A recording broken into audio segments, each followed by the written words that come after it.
Filmmaking note from my boyfriend. I know, I'm sorry. I've never used a motion capture suits myself.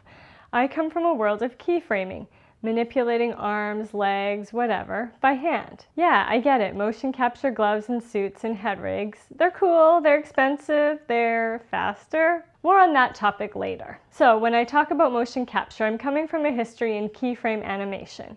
Now technically, motion capture has been in my pipeline even when I keyframe. Think Disney.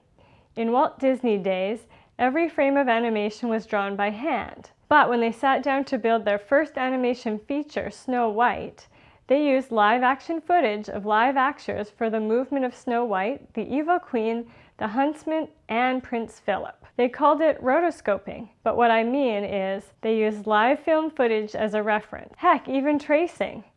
And the definition of motion capture is literally the process of recording movement of objects or people, even if it's going to be used in keyframed animations like mine. But for the techies with expensive sensor suits, let's face it, boys with their toys, there's still transferable knowledge in my pipeline that I'd encourage you to stick around. Artificial intelligence in motion capture is the least accurate method. After inertial sensors, those mocap suits, after optical capture, those squishy reflective balls, after Disney's version of rotoscoping, hey, oh wait, let's look at that last one.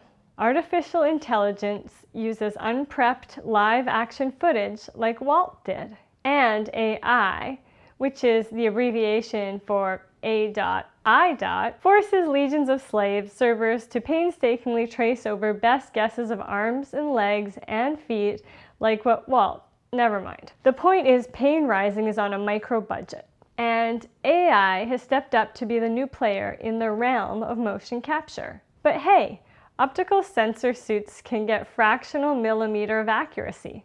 They're accurate. Oh, and hey, inertial suits are so much faster. They save you time. Well, the thing is, I've collaborated on big budget movies like Sucker Punch with big toys. I'm familiar with these time-saving suits and accurate pipelines. But do you know what tracking and labeling is? Think of it as time-consuming, tedious, frame-by-frame hand drawing and labeling of those optic balls that get blurry or disappear completely behind the body. And inertia sensor suits? Synchronization and frame-by-frame adjustments for a thing called drift removal? Well, my point is, Payne Rising is keeping its expenses low on this timeout, and AI has already improved in just the last year. For example, Roku came out with a free AI-generated motion capture that completely bypasses suits. It's a game changer. It was a game changer. The tool Payne Rising is using is a new game changer from Wonder Dynamics, Wonder Studio.